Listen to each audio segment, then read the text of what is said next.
Daniel's words echoed through the hotel bar. You got fat.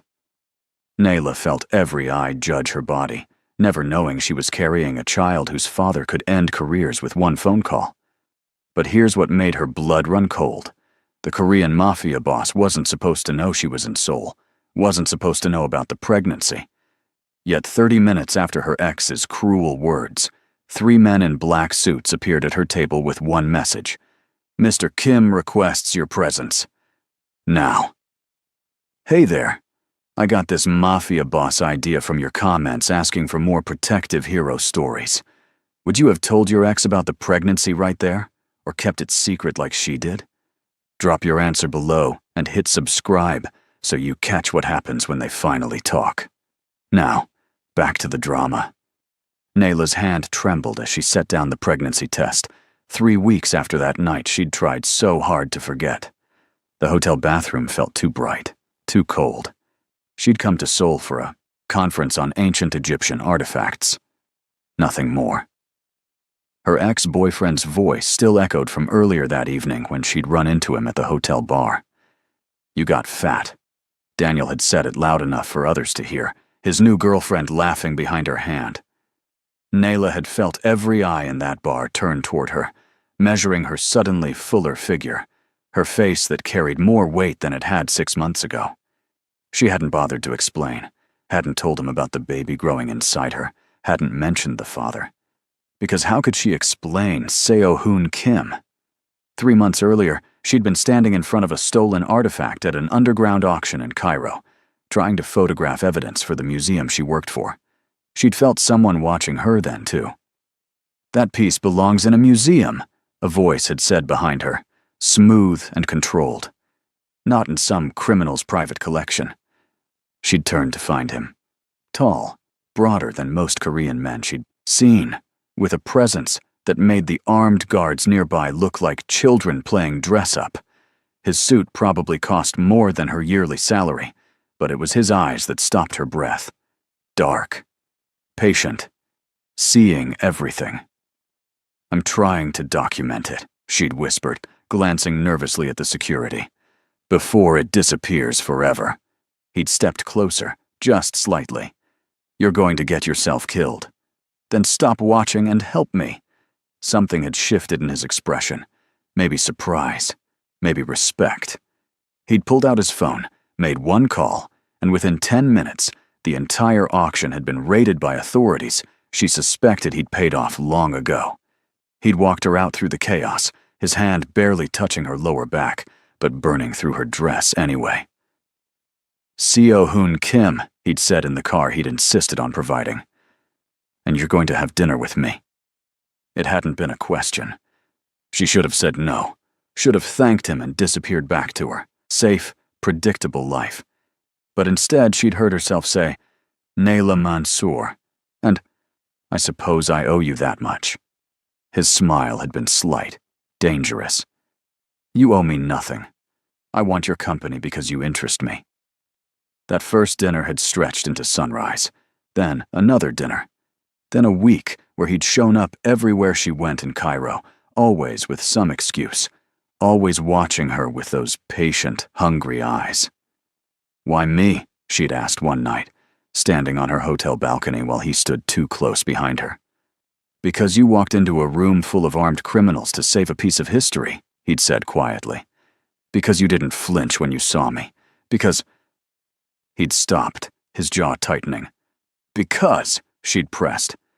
Because I looked at you and recognized something I didn't know I'd been searching for. She'd turned to face him then, her back against the railing, his body blocking out the rest of the world. You don't even know me.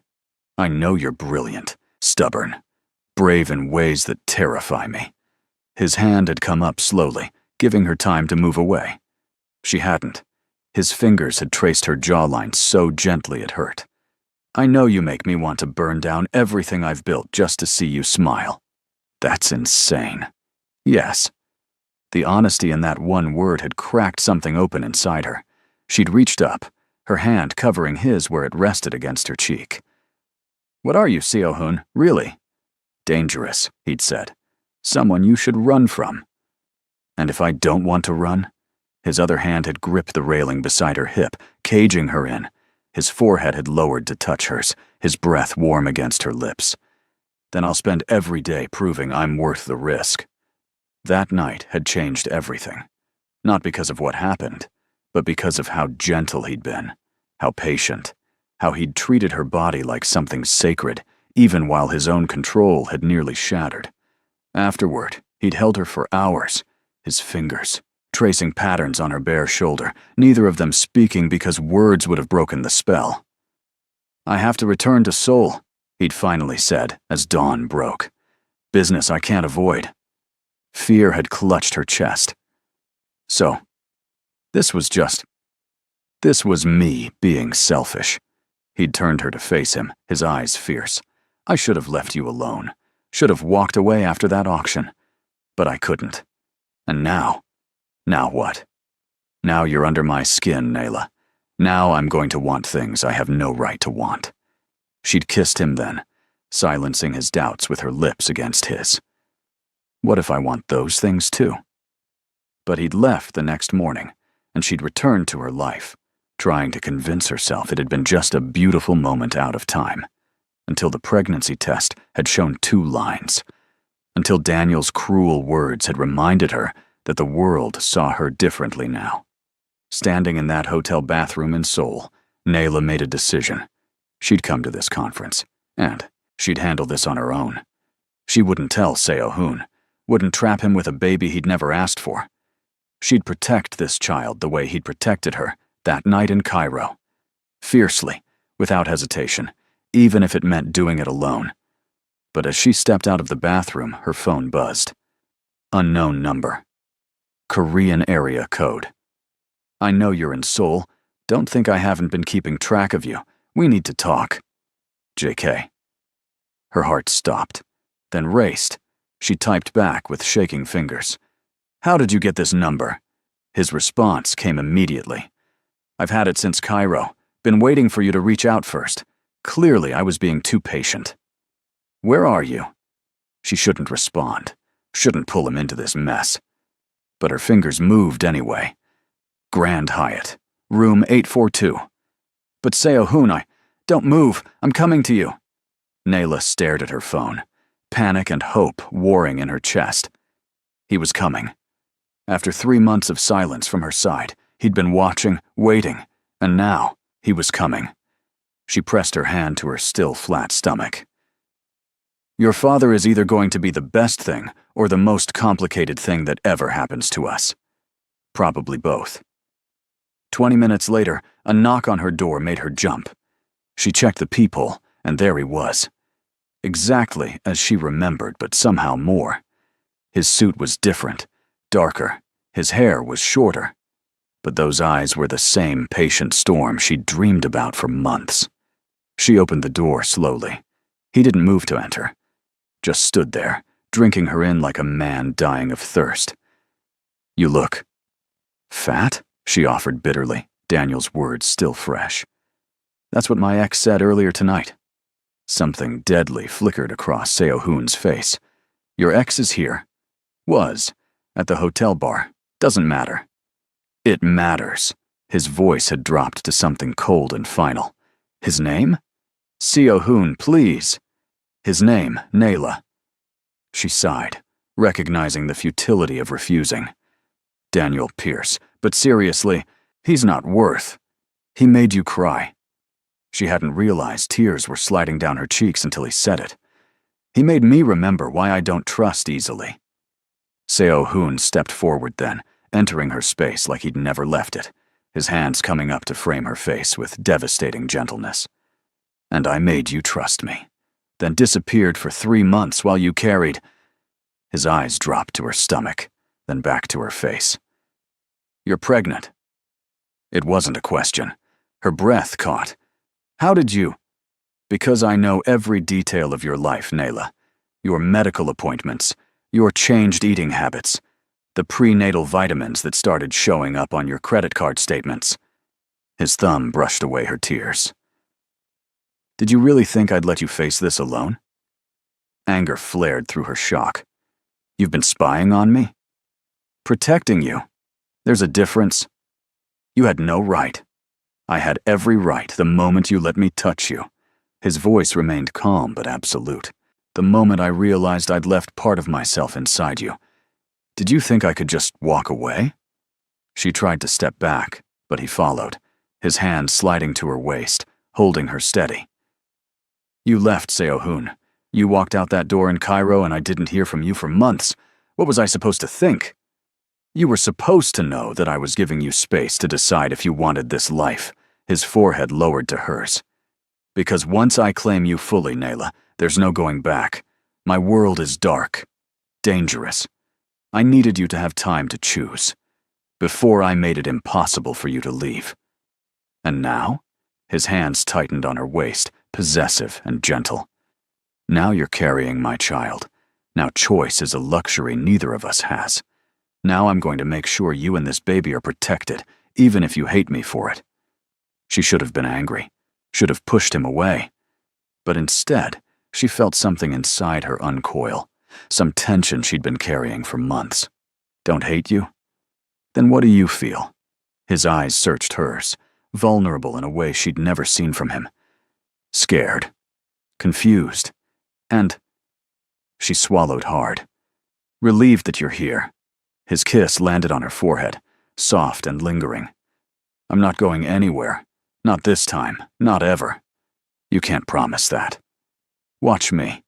Later that night, after he'd ordered room service and made sure she ate, after he'd run her a bath and sat on the floor beside the tub just talking to her about everything and nothing, after he'd tucked her into bed like something precious.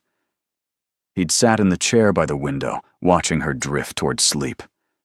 Seo-hoon? She'd murmured. Yes? What happened to Daniel? A pause.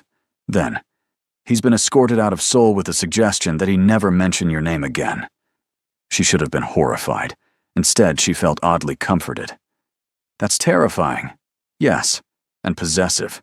Yes. And probably illegal. Definitely illegal. His voice carried a hint of dark amusement. Sleep, Nayla. We'll argue about my methods in the morning. But she didn't want to argue. She wanted to sink into this feeling of being protected, claimed, wanted despite everything. Stay, she whispered. She heard him move, felt the bed dip as he stretched out beside her, fully clothed, but radiating heat. His arm came around her waist, his hand splaying protectively over her stomach. Always, he murmured against her hair. I'm always staying. The next morning brought complications. Nayla's conference panel was scheduled for 10, and she'd insisted on attending, despite Seo-hoon's visible disapproval. You need rest, he'd argued over breakfast in her room. I need to work. This conference is important. More important than our child's health? She'd glared at him over her coffee. Don't manipulate me with guilt. I'm pregnant, not fragile, and this baby is fine. His jaw had tightened, but he'd nodded. Then I'm coming with you. That's not necessary, Nayla. He'd leaned forward, his eyes holding hers with uncomfortable intensity. I've been away from you for 3 months. I'm not letting you out of my sight for the next 3 years. Argue if you want, but I'm coming. She'd wanted to argue, wanted to prove her independence, but the truth was, she wanted him there, wanted his solid presence beside her, wanted to show him off to the colleagues who'd watched Daniel humiliate her. Maybe that made her petty. She didn't care. Fine. But you sit in the back and don't glare at anyone. His smile had been brief. I'll try. The conference hall buzzed with academics and historians, most of whom Nayla had known for years. She felt their eyes on her as she entered, felt them notice Seo-hoon behind her, like a dark shadow in an expensive suit. Her friend Zara rushed over immediately. Girl, who is that? Nayla felt heat creep up her neck. Seo-hoon. We're together, Seo-hoon supplied smoothly, his hand finding the small of her back. And you are? Zara Osman, Nayla's colleague from the Cairo Museum. Zara's eyes sparkled with curiosity. She never mentioned having a boyfriend, didn't she? Seo-hoon's tone suggested this bothered him more than he'd admit. Nyla jumped in quickly. It's complicated. We've been figuring things out. Well, whatever you're figuring out, it looks good on you. Zara squeezed her arm. You're glowing. Seriously. Because I'm pregnant with his baby, Nyla thought, but didn't say. Thanks. I should probably get ready for my panel. Right. But we're having coffee after, and you're telling me everything. Seo-hoon waited until Zara left before murmuring. She seems nice. Should I have her investigated? Nyla elbowed him. You're terrible. I'm thorough. There's a difference. Her panel went smoothly until the question and answer session. Then she saw him. Daniel, sitting 3 rows back with his new girlfriend, plastered to his side. He raised his hand. Dr. Mansour, I have a question about your research methodology. Her stomach dropped, but she kept her voice steady. Yes? How do you maintain objectivity in your work when you're clearly so emotionally invested in Egyptian culture? Doesn't your personal bias compromise your academic integrity? It was a loaded question, designed to undermine her credibility. Several people shifted uncomfortably. Nyla took a breath, ready to respond professionally. But Seo-hoon stood up from the back row. Forgive my interruption, he said, his voice carrying effortlessly across the hall. But I believe passion for one subject makes for better research, not worse. Dr. Mansour's emotional connection to her heritage gives her insights that detached observers miss. That's not bias. That's expertise. Stunned silence. Then murmurs of agreement. The panel moderator nodded. Well said. Dr. Mansour, would you like to add anything? She found Seo-hoon's eyes across the room, saw the protective fire there, the absolute refusal to let anyone diminish her. Only that I agree with the gentleman in the back. Passion and objectivity aren't opposites. They're partners. Daniel's face reddened, but he shut up. His girlfriend looked embarrassed. After the panel ended, people swarmed Nyla with questions and compliments. Seo-hoon materialized at her side within seconds, his presence clearing space around her like a force field. You didn't have to do that, she murmured. Yes, I did. He was trying to humiliate you. I can fight my own battles. I know. But why should you have to when I'm here? His hand touched her lower back, steadying her. Besides, I enjoyed it. She couldn't help but smile. Enjoyed defending me? Enjoyed making him realize you're under my protection now, that he'll never touch you or hurt you again. You're terrifying, you know that. Only to people who threaten what's mine. Later, over lunch at a quiet restaurant Seo-hoon had somehow reserved entirely for them, Nyla asked the question that had been building all morning. What exactly do you do, Seo-hoon? And don't give me vague answers this time. He set down his chopsticks slowly. I run an organization that operates in the spaces between legal and illegal. We acquire things for people who can't acquire them through normal channels. Art, information, justice. You're a criminal. I prefer entrepreneur. But yes, technically. Why? Because the world isn't fair, Nyla. Good people suffer while bad people thrive. I realized early on that I had the resources and ruthlessness to shift that balance. He paused. I've done terrible things to protect the people I care about. I'll do worse if anyone threatens you or our child. She should have been horrified, should have gotten up and left. But instead she asked, and if I ask you to stop? I can't stop being what I am, but I can promise I'll never bring that darkness to your doorstep. His eyes held hers with painful honesty. I can keep you separate from my world, protected from it. That sounds lonely. For both of us. Something raw flickered across his face. You'd rather be involved? I'd rather be honest. I'd rather know who you really are instead of some sanitized version you think I can handle. She reached across the table, her hand covering his. You've seen me at my most vulnerable. Let me see you the same way. He turned his hand over, lacing their fingers together. You might not like what you see. Try me. Over the next 2 weeks, he did exactly that. He showed her his world piece by piece. The warehouse where his legitimate shipping business operated. The office building that fronted his less legitimate enterprises. The men who worked for him, dangerous and loyal in equal measure. He introduced her to his second-in-command, a cold-eyed man named Sang-min, who looked her over once and said, "You're braver than I expected." "Why?" she'd asked. "Because most women run when they see what he really is. You're still here." "I'm still here," she'd agreed, meeting Seo-hoon's eyes across the room. Where else would I be?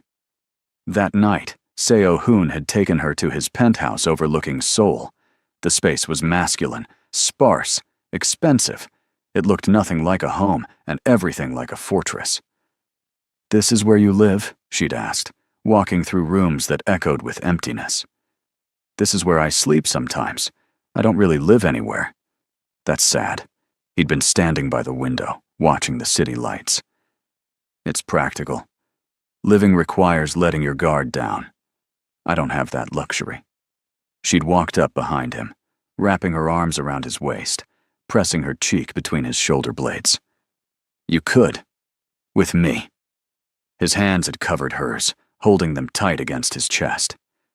"You say that now. But when the reality hits, when you see how my enemies might use you, when the danger becomes real instead of theoretical, I'll still be here. You can't know that. Watch me." He'd turned in her arms then, his face showing more vulnerability than she'd ever seen from him. "I'm going to fail you, Nayla. I'm going to make mistakes. Going to be too controlling, too protective, too jealous. I'm going to scare you with how much I need you. Then scare me." She'd reached up, her fingers tracing his jaw. "I'm not fragile. I'm not going to break. Our baby is going to have the most devoted father in the world, even if that father is a little terrifying sometimes." His laugh had been rough, almost broken. "A little? Okay, a lot, but I kind of like it. You're insane." "Probably." She'd pulled him down until his forehead rested against hers. "But I'm your kind of insane, apparently." He'd kissed her then, not on the lips, but on her forehead, her cheeks, her closed eyelids, like he was worshipping something holy. "Move in with me," he'd whispered against her temple. "I live in Cairo." "Then I'll move there, or we'll split time. I don't care where we are as long as you're with me." "You're serious?" "Nayla, I've been serious since the moment I saw you in that auction house. Everything since then has just been me trying to catch up to what I knew the first time you looked at me." "What did you know?" His hands had framed her face, his eyes holding hers with devastating intensity. "That you were going to ruin me for anyone else. That I'd spend the rest of my life trying to be worthy of you. That our child would be the luckiest kid alive because they'd have you as a mother." Tears had blurred her vision. "You can't just say things like that." "Why not? They're true." She'd buried her face in his chest, overwhelmed by the weight of his devotion. "I'm scared I'm going to wake up and this will all be a dream. Then I'll spend every day proving it's real." But reality came crashing in 2 days later, when Nayla's conference ended and she was scheduled to return to Cairo. Seo-hoon had been arranging to come with her, had already reorganized his entire life to accommodate hers. Then Sang-min had shown up at the penthouse with news that made Seo-hoon's face go blank and cold. "What is it?" Nayla had asked, recognizing danger in the sudden tension. "Business. Nothing you need to worry about." "Don't do that. Don't shut me out because you think I can't handle it." Seo-hoon had exchanged a look with Sang-min, then nodded. His second-in-command had spoken carefully. "One of our shipments was intercepted. The people responsible left a message. They know about Dr. Mansour. They're threatening her to draw you out." Cold fear had washed through Nayla's body. "Who are they?" "Rivals. People who want to weaken me by targeting what I care about." Seo-hoon's voice had been completely empty of emotion, which somehow made it more frightening. "Which means you can't go back to Cairo. Not yet. Maybe not for a while. I have a job, a life. I can't just disappear." Your life doesn't matter if you're dead, he'd said flatly. The words had hit her like a slap. Excuse me. He'd closed his eyes briefly, regret flashing across his face. That came out wrong. I know what you meant. You meant that my career, my independence, everything I've worked for, none of it matters as much as your war with whoever these people are. Nayla, no. She'd stepped back, anger and fear warring in her chest. I knew your world was dangerous. I accepted that, but I won't become a prisoner because of it. I'm not trying to imprison you. I'm trying to keep you alive. By making all my decisions for me? By telling me my life doesn't matter? Sang-min had quietly excused himself. Seo-hoon had waited until the door closed before speaking again, his voice rough with barely controlled emotion. Your life is the only thing that matters. You and our child. Everything else.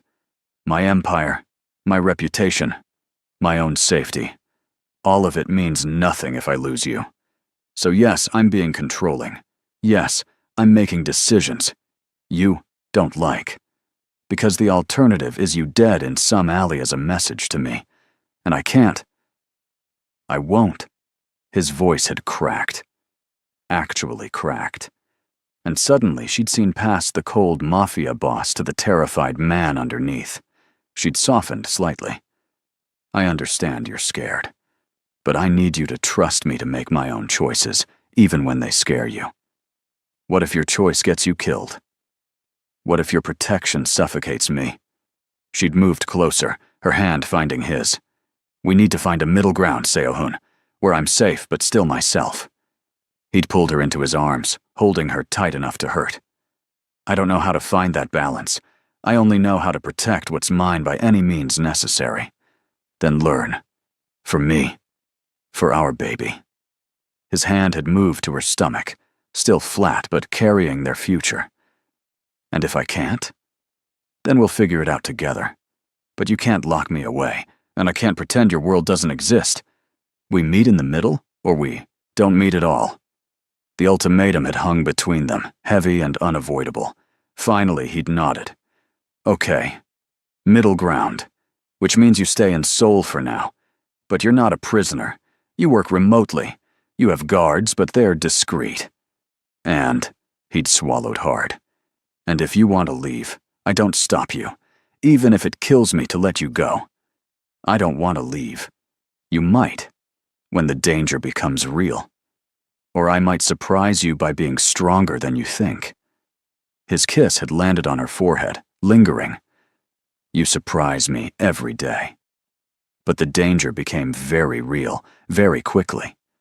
3 days later, while Nayla was having lunch with Zara at a cafe Seo-hoon had deemed safe, a black van had pulled up outside. She'd felt her guard tense beside her, had seen him speak urgently into his phone. Then Seo-hoon's voice in her ear through the earpiece he'd insisted she wear. Stay calm, don't move. My men are 30 seconds out. What's happening? She'd whispered, trying not to panic. Someone's watching you. Just stay exactly where you are. But Zara had stood up, oblivious. I should get back to my hotel. The van door had opened. A man with a gun had started to emerge. Nayla's guard had moved instantly, pushing both women back inside the cafe. The window behind them had shattered. Screams, chaos. Then Seo-hoon's men had appeared from 3 directions, surrounding the van, guns drawn. The whole thing had lasted maybe 2 minutes, but Nayla's heart had been hammering so hard she'd thought it might burst. Zara had been hyperventilating. What the hell was that? I'm sorry, Nayla had managed. I'm so sorry. This is my fault. I shouldn't have. Is that really your boyfriend? Zara had been staring at Seo-hoon, who'd arrived in an armored car and was now barking orders to his men, his face carved from ice and fury. What does he do? It's complicated. Nayla, there are men with guns, multiple men, with guns. How is that? Complicated? Seo-hoon had entered the cafe then, going straight to Nayla, his hands checking her for injuries with barely controlled panic. Are you hurt? Did they touch you? I'm fine. We're fine. But Zara, he'd looked at her friend briefly. You'll be taken back to your hotel with a security detail. They'll watch you until you leave Korea, just in case. You'll be safe. I don't understand what's happening, Zara had said weakly. You don't need to. You just need to trust that I'll keep you safe because you matter to Nayla. He'd turned back to Nayla, his eyes fierce. And you're coming with me. Now. No arguments. She hadn't argued. Couldn't.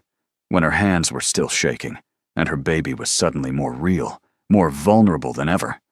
In the car, Seo-hoon had held her hand like a lifeline, his thumb rubbing circles on her palm. I should have anticipated this. Should have had more men. Should have. You can't blame yourself. I can, and I do. They got within 50 feet of you, Nayla. 50 feet. If my guard had been a second slower. But he wasn't. I'm okay. We're okay. His jaw had been so tight it looked like it might shatter. This is what I was afraid of. This is why I wanted you to leave Seoul, to hide, to be anywhere but near me. And yet here I am, still choosing you. You're insane. You've mentioned that. She'd squeezed his hand. Where are we going? Somewhere safer. Somewhere they'll never find you.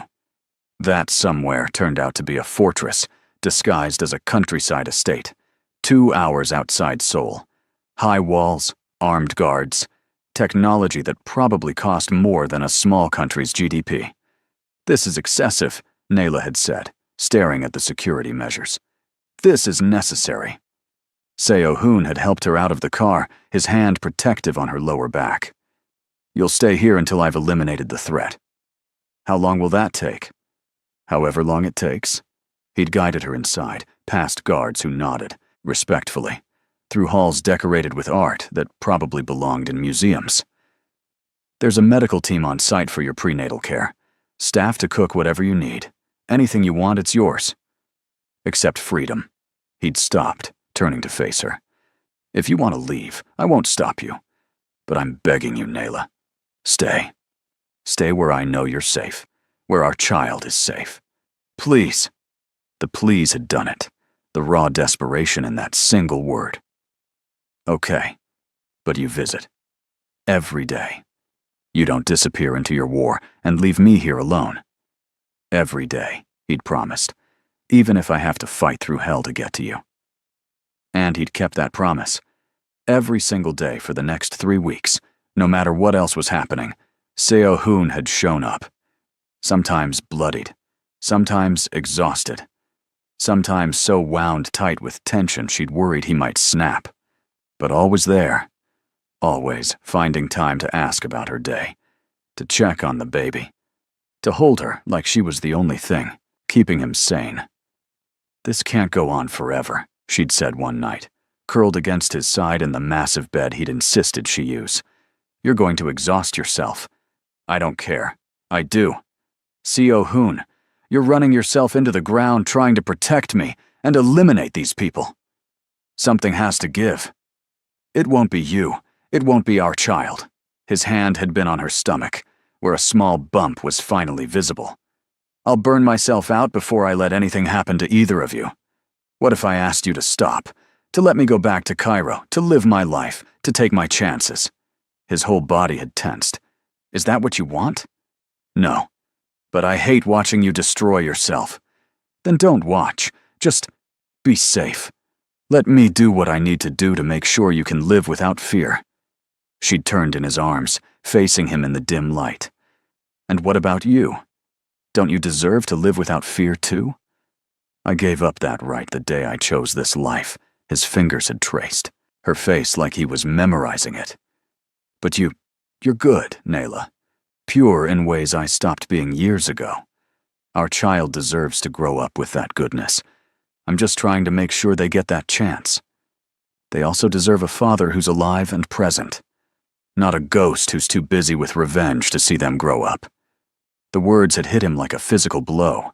She'd watched him process them, seen something shift in his eyes.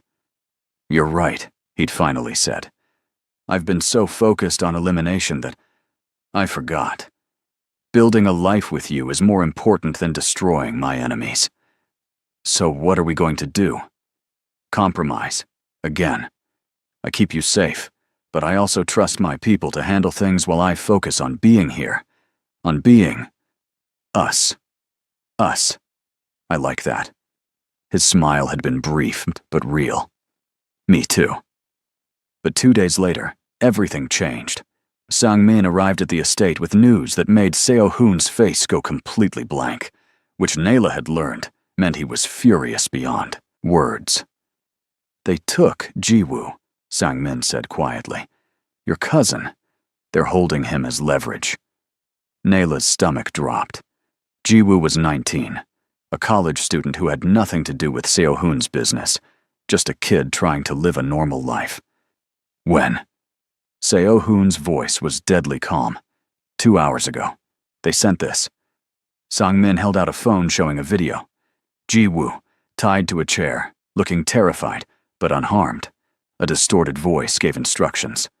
Trade the girl for the boy. Simple exchange. Tomorrow at midnight. Seo-hoon watched the video twice, his expression never changing. Then he looked at Nayla, and she saw the impossible choice written in his eyes. No, she said immediately. Don't even think it. He's innocent. He's 19. This is my fault for not protecting him better. And I'm carrying your child. You think I'm going to let our baby grow up without a father because you traded me to save your cousin? They won't kill me. They want me weak, not dead. But they will kill him to prove a point.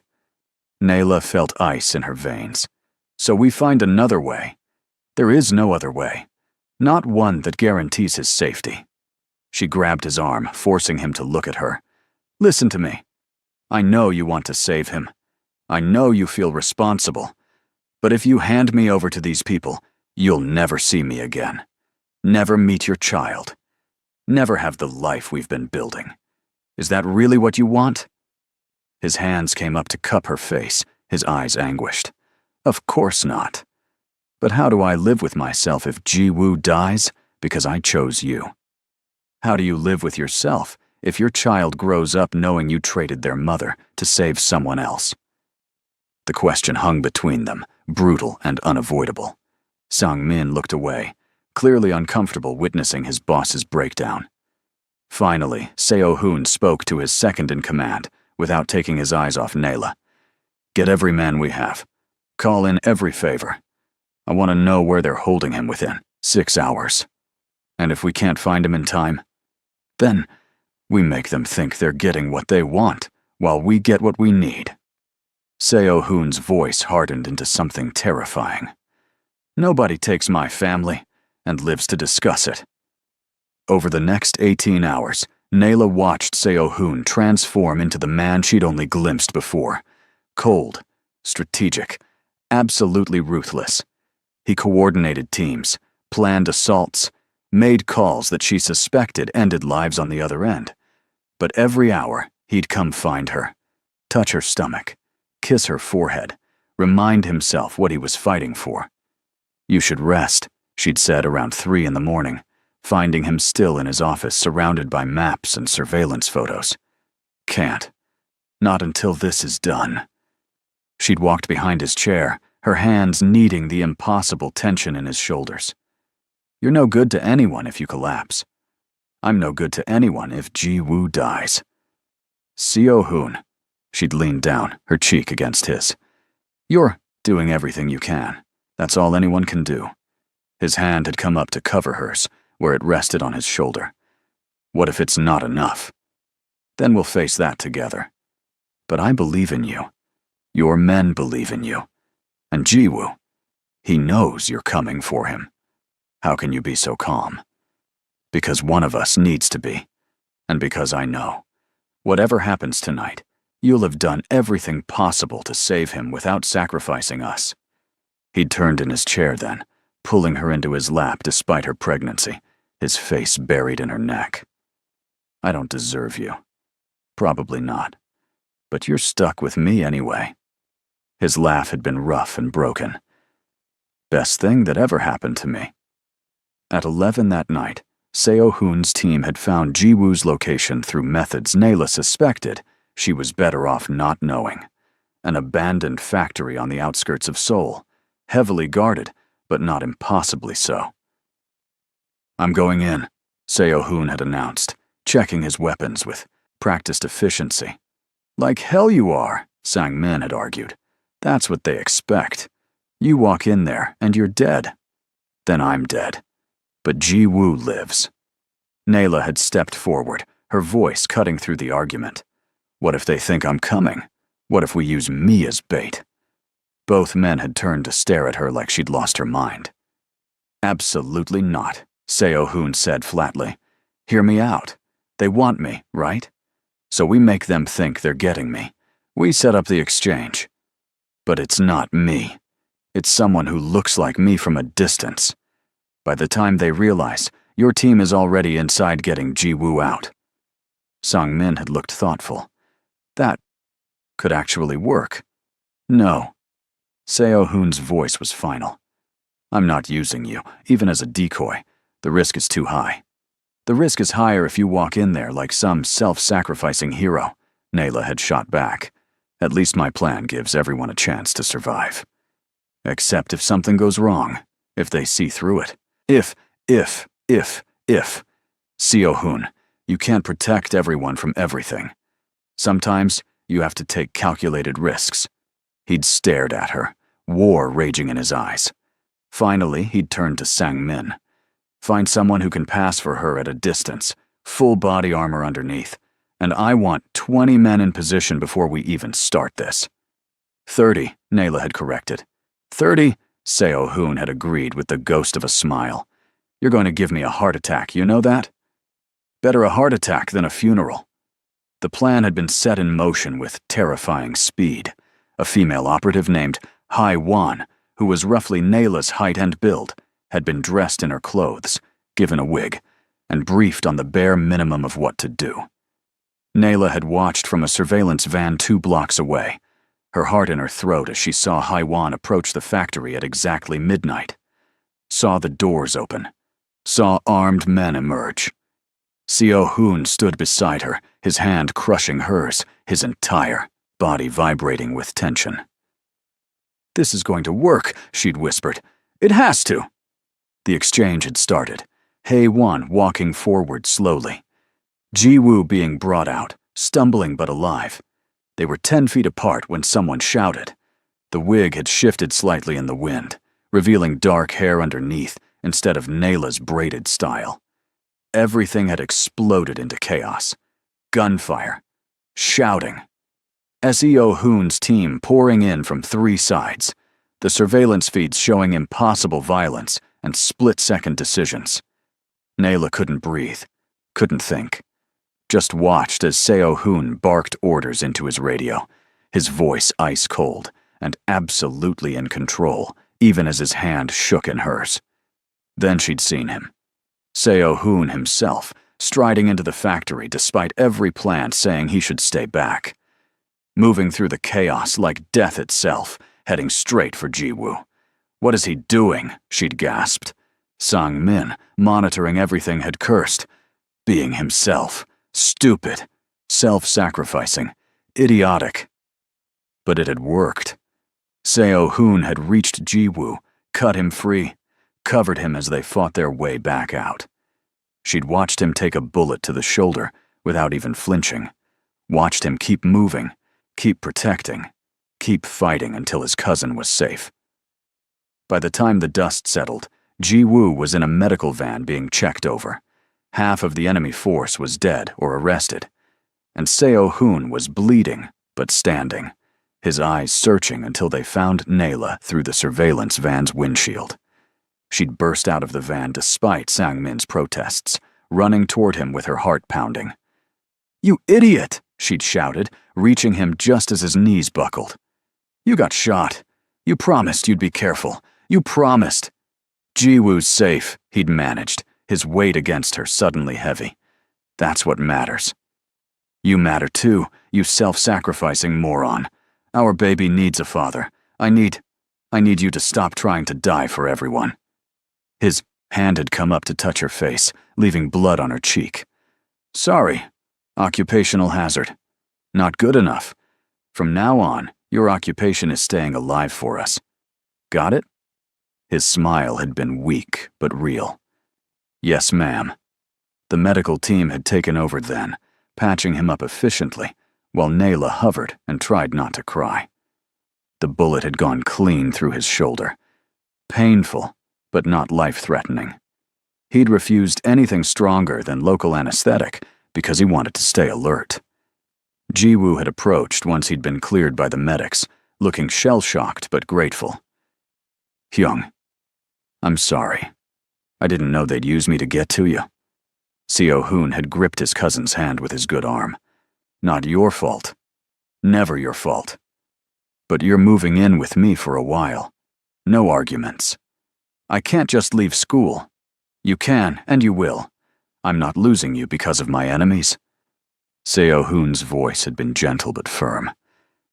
Besides, you should get to know Nayla. She's going to be family. Jiwoo had looked at her with wide eyes. Are you two married? Not yet, Seo-hoon had said, his eyes finding Nayla's with unmistakable intent. But soon, her heart had stuttered. That's news to me. Consider it a proposal. A terrible, bloody, completely unromantic proposal. You're supposed to ask, not tell. His hand had found hers, squeezing gently. Nayla Mansour, will you marry me and make me the luckiest man alive, despite the fact that I'm a criminal who just got shot and is probably going to drive you crazy for the next 60 years? She should have said no, should have demanded romance and flowers, and literally anything other than a proposal in the aftermath of a gunfight. But instead, she'd found herself laughing through tears. That's the worst proposal I've ever heard. Is that a yes? You're impossible. Is that a yes? She'd leaned down carefully, mindful of his injuries, and kissed his forehead. Yes, you impossible man, yes. Jiwoo had made a face. I'm standing right here. Then look away, Seo-hoon had said, his eyes never leaving Nayla's. Your cousin's getting engaged. The ride back to the estate had been surreal. Seo-hoon had fallen asleep against her shoulder, exhausted from blood loss and adrenaline crash. Jiwoo had sat across from them, still processing everything. Is he always like this? The younger man had asked quietly. Like what? Willing to die for people, throwing himself into danger, being him. Nayla had looked down at Seo-hoon's face, finally peaceful in sleep. Yeah, I think he is. It's terrifying and amazing, and I'm going to spend the rest of my life making sure he survives it. He's lucky to have you. I'm lucky to have him, even when he's being an idiot. Back at the estate, doctors had checked Seo-hoon over more thoroughly, confirmed the bullet wound was clean, pumped him full of antibiotics, and ordered rest. He'd ignored them long enough to make sure Nayla was settled, to check on Jiwoo one more time, to coordinate cleanup of the night's events with Sang-min. Then he'd finally collapsed into bed beside her, his good arm pulling her close, despite the pain he must have been in. You should take the pain medication, she'd murmured. Can't. Need to stay alert in case nothing. There are 50 armed guards outside. Sang-min is handling everything. You need to rest. Bossy. You're marrying me. Get used to it. His laugh had been soft. Already am. Have been since Cairo, actually. She'd traced the bandages on his shoulder carefully. You scared me tonight. I know, I'm sorry. Don't apologize. Just don't do it again. Our baby needs you. I need you. Her voice had cracked slightly. I can't lose you, Seo-hoon. I know your world is dangerous, and I accepted that. But I can't watch you throw your life away. I wasn't throwing it away. I was protecting what matters. And what about protecting yourself? Don't you matter too? He'd been quiet for a long moment. Then, I matter because you love me. Because we're building something together. Before you, I was just going through motions. My life had purpose but not meaning. You gave me meaning. Tears had slipped down her cheeks. That's a lot of responsibility. You think I don't know that? You think I'm not terrified of failing you?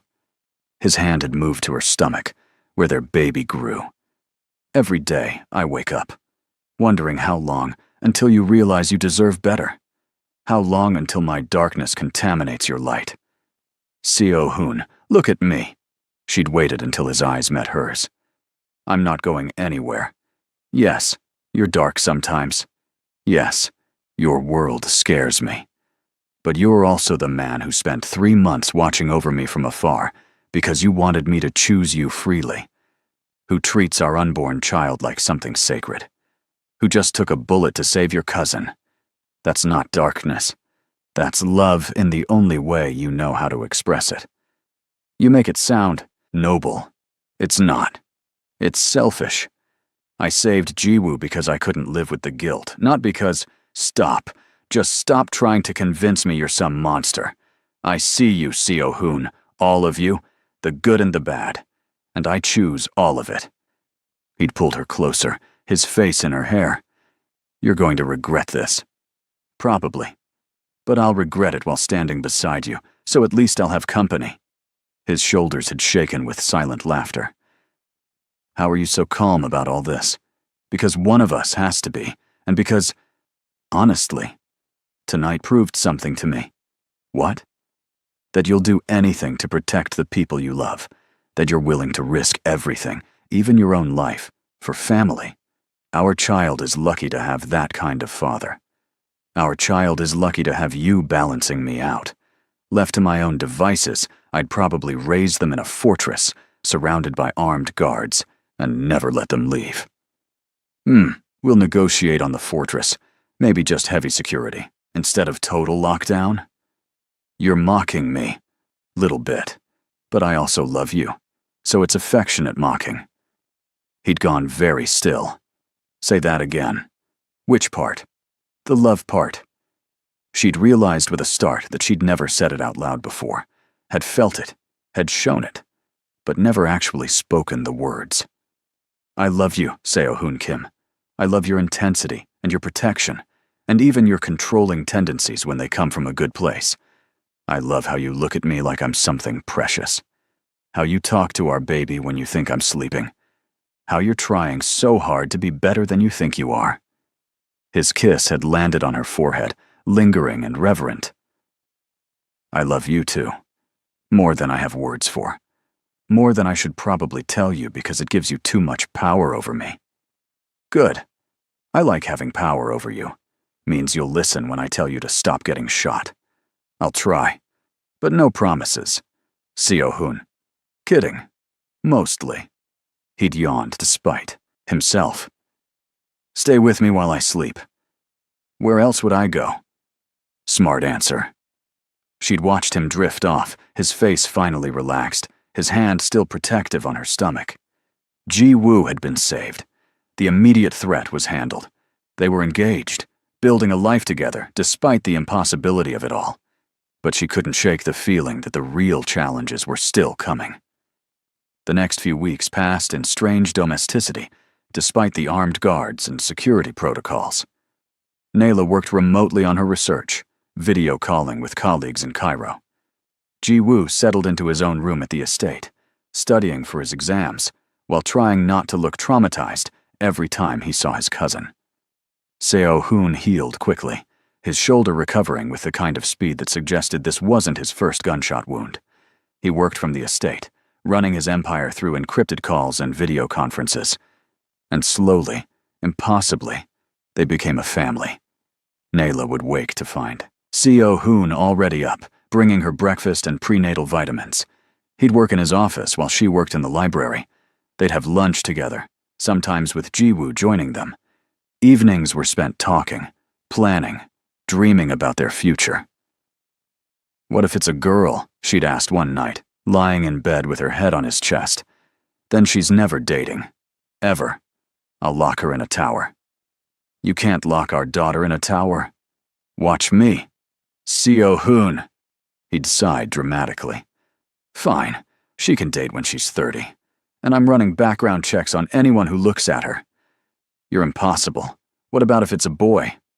Then I teach him to protect what he loves, to be strong but gentle, to respect women the way his mother deserves to be respected. His hand had moved over her growing bump. To be better than I am. You're pretty great already. I'm a criminal who got shot 3 weeks ago. That's not great. That's concerning. You're a man who saved his cousin, protected his family, and is building a future despite his past. That's heroic. He'd kissed the top of her head.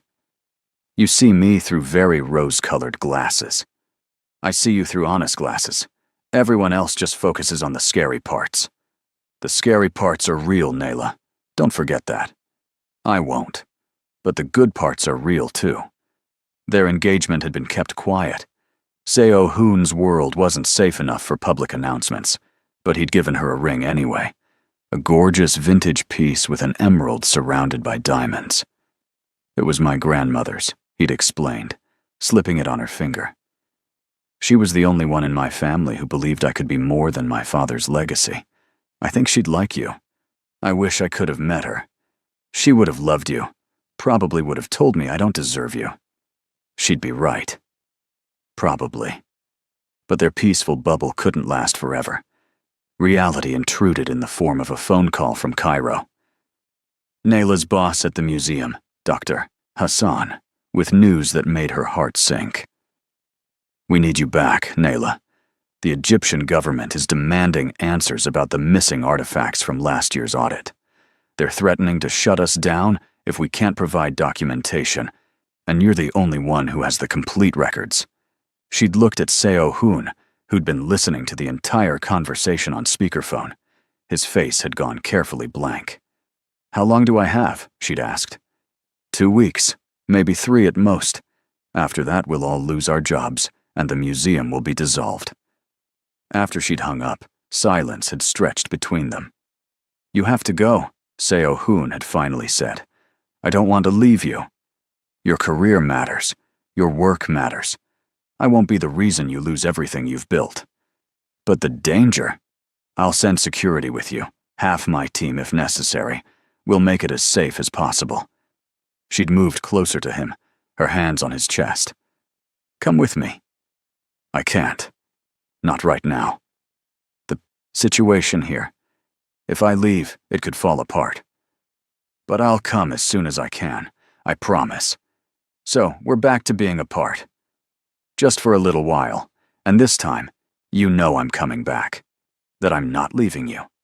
His hands had framed her face. Besides, you'll have my ring, my child growing inside you, half my security team following you around Cairo. You won't be able to forget me, even if you try.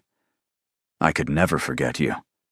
Good, because I'm going to be calling you every day, multiple times, probably annoying you with how often I check in. I'm counting on it. The goodbye 2 days later had been harder than she'd expected. Seo Hoon had driven her to the airport personally, his hand not leaving hers the entire drive. If anything happens, he'd said at the terminal, anything at all that feels wrong, you call me immediately. I don't care if it's 3 a.m. or if I'm in the middle of a meeting. You call. I will. I promise. And take care of yourself. Of our baby. Don't skip meals or stay up too late working. Yes, Dad. His smile had been slight. I'm serious, Nayla. I know. And I love you for it. But I'm going to be fine. It's just a few weeks. He'd pulled her into his arms then, holding her tight enough that she'd felt his heartbeat against her cheek. I love you. Come back to me. Always. You can't get rid of me that easily. Watching him disappear in the rear view as her security team drove her to the plane had hurt more than she'd expected. But she'd reminded herself. This was temporary. They were building a life together. A few weeks apart wouldn't change that. If only she'd known how wrong she was. Cairo felt like stepping into someone else's life when Nayla returned. The heat was familiar, the noise of the streets unchanged. But she was different. Heavier. Not just from the baby growing inside her, but from the weight of everything she carried now. Love, Fear. Secrets that would change her forever. Her apartment looked abandoned when she unlocked the door. Dust everywhere. Mail piled high. Like she'd been gone years instead of months. The security team Seo-hoon had sent. 3 men named Min, Dae, and Tae moved through the space with quiet efficiency, checking windows, testing locks, setting up surveillance equipment. "This is excessive," she'd said, watching them work. Min, the leader, had simply replied, "Boss's orders, ma'am. We stay close." She'd stopped arguing. What was the point? Seo-hoon would protect her, whether she wanted it or not. That's who he was. Controlling, yes, but also devoted in ways that still took her breath away. The museum welcomed her back like a lost daughter. Dr. Hassan had hugged her, then stepped back with concern written across his weathered face. "Nayla, you're pregnant." "Yes. 4 months along." His eyes had widened. "And the father?" "Is in Seoul. It's complicated, Dr. Hassan. Everything with you lately seems complicated." But his voice held only kindness. "Are you well? Do you need accommodations? I need to work. This museum needs saving, and I'm the only one with the complete documentation. Time off can wait." So she'd thrown herself into the archives. Long days surrounded by ancient artifacts and modern paperwork, tracking down every piece of documentation the government demanded. The baby kicked occasionally, little reminders that she wasn't alone, even when loneliness threatened to swallow her whole. Seo-hoon called every day, sometimes twice. His voice became her anchor. "How are you feeling?" he'd ask, his tone always gentle when speaking to her. "Tired. The baby's been active today. I think they're practicing martial arts in there." His laugh had been warm, strong, like their mother. I wish I could feel it. "Soon. Just finish what you need to do there, and we'll be together again." "I'm counting every second, Nayla. Every single one." But the days stretched longer than expected. The audit grew more complex. Egyptian officials kept requesting additional documentation, more proof, endless verification. What should have taken weeks turned into a month, then 5 weeks, 6 weeks, 7. Her stomach grew rounder, impossible to hide now. Strangers would smile at her on the street, offer blessings in Arabic, ask about her due date. She'd smile back and lie about having a husband waiting at home, because the truth, that the father was a Korean crime boss she'd fallen impossibly in love with, seemed too complicated to explain. She felt alone in ways she hadn't since before meeting Seo-hoon. Her security team was present but distant, professional. They weren't friends or family. They were just shadows keeping her safe from threats she couldn't see. "I miss you," she'd whispered into the phone one night, tears sliding down her cheeks. "I can't do this anymore. I need you here." "I know. I'm sorry. I'm booking a flight right now. I should have done this weeks ago instead of trying to handle everything remotely. But your business doesn't matter without you. Nothing matters without you and our baby." His voice had been fierce with determination. "I'm coming, Nayla. I'll be there tomorrow evening. Pack your essentials because we're leaving together, and I'm not letting you out of my sight again." Relief had flooded through her so intensely she'd almost sobbed. "Really? You're really coming?" "I should have been there already. I was trying to give you space to finish your work, but I need to see you, touch you, make sure you and our baby are okay. Tomorrow, Nayla. Just hold on until tomorrow." She'd fallen asleep that night feeling lighter than she had in weeks. Tomorrow. He'd be there tomorrow. They'd be together again. Everything would be okay. But tomorrow brought devastation instead of reunion. Her phone had rung at 4 a.m, jarring her from dreams of Seo-hoon's arms around her. She'd fumbled for it in the darkness, her heart already racing with undefined dread. Sang-min's voice had been tight, strained in ways she'd never heard before. "Dr. Mansour, there's been an incident. Seo-hoon's plane.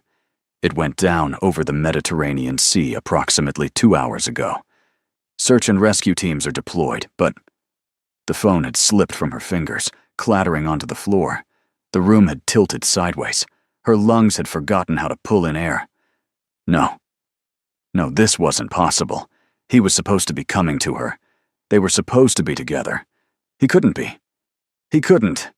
The scream that tore from her throat had brought her security team running. Min had burst through her bedroom door, weapon drawn, then frozen at the sight of her collapsed on the floor. Phone still connected. Sang Min's voice calling her name from the speaker. "What happened?" Min had demanded, holstering his weapon and dropping to her side. She couldn't speak, couldn't breathe, couldn't process the words she'd just heard. C.O. Hoon's plane. Down. Mediterranean Sea. Gone. Misum had picked up the phone, spoken rapidly in Korean. His face had gone pale, then hard. When he'd hung up, he'd looked at her with something like pity. "We need to get you to a hospital. You're in shock." "Is he—" She couldn't finish the question, couldn't make the words real. "They're searching. That's all we know right now." The hospital had been a blur of harsh lights and concerned doctors. They'd checked her vitals, monitored the baby, tried to get her to calm down while her world shattered into pieces around her. "Your blood pressure is dangerously high," a doctor had said in accented English. "We need to keep you for observation. The stress, it's not good for the baby." "I don't care about my blood pressure," she'd said, her voice empty. "I need to know if he's alive. That's all that matters." But no one could tell her. The news reports started coming in throughout the day. A private jet registered to a Korean shipping company had gone down over international waters. Debris, field located. No survivors found yet. Search continuing. Yet. That single word became her lifeline, yet meant there was still hope, yet meant he might still be out there, fighting to get back to her. Sang Min called with updates every few hours, his voice growing more strained each time. They'd found wreckage, found luggage, found pieces of the plane scattered across miles of ocean. But no bodies, no survivors, just emptiness. "Keep searching," Nayla had begged, her hand pressed to her stomach where their baby grew. "Please, he's strong. He's a survivor. He could still be out there." "We're using every resource we have, Dr. Mansour. Every boat, every helicopter, every connection. If he's alive, we'll find him." But days passed, then a week, then 2 weeks. The search area expanded, then contracted as hope faded. International rescue teams gave up after 10 days, declaring the search futile. Sang Min kept his teams going for another week before even he had to admit defeat. Seo Hoon Kim was officially declared missing, presumed dead. Nayla had stopped crying after the first week. There were no tears left, just a hollow emptiness that felt like drowning on dry land. She'd returned to her apartment, ignoring the museum's calls, ignoring Dr. Hassan's concerned messages. She just sat in the nursery she'd started preparing, her hand on her growing belly, talking to the baby about their father. "He was brave," she'd whisper, rocking slowly. "So brave and strong. He would have loved you so much. He was coming to us when it happened, coming to make sure we were safe. That's the kind of man your father was. I don't know."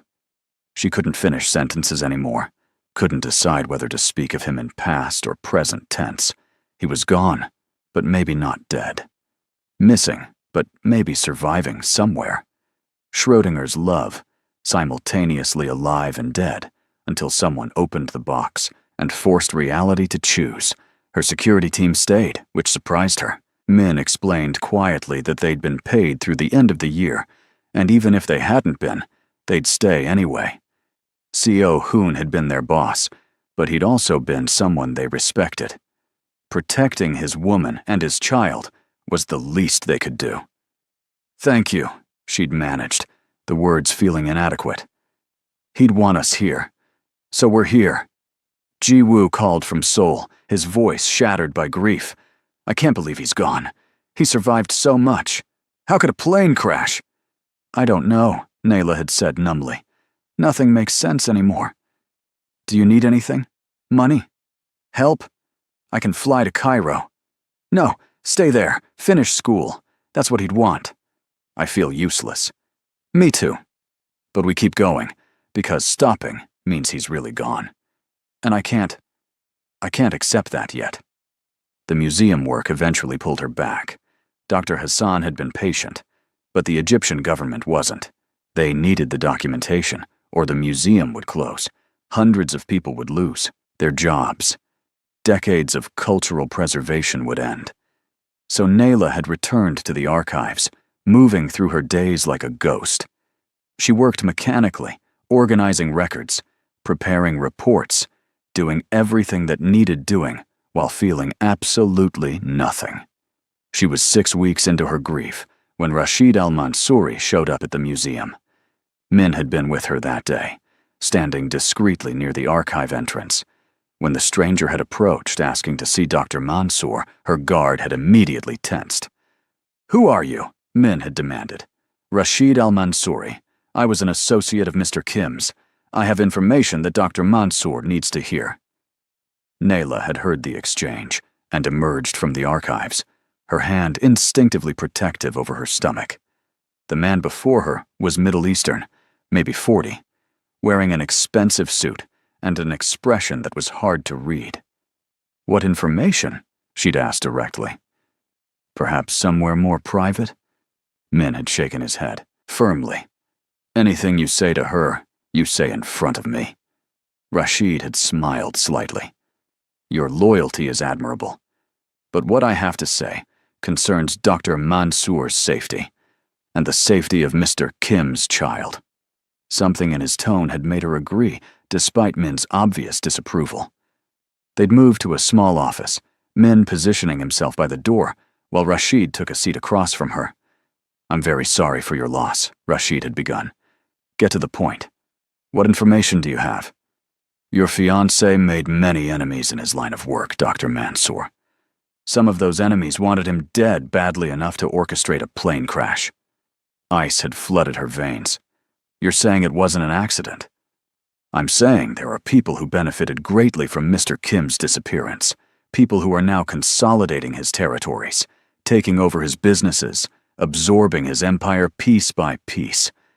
People who might see you and your child as either useful leverage or inconvenient complications."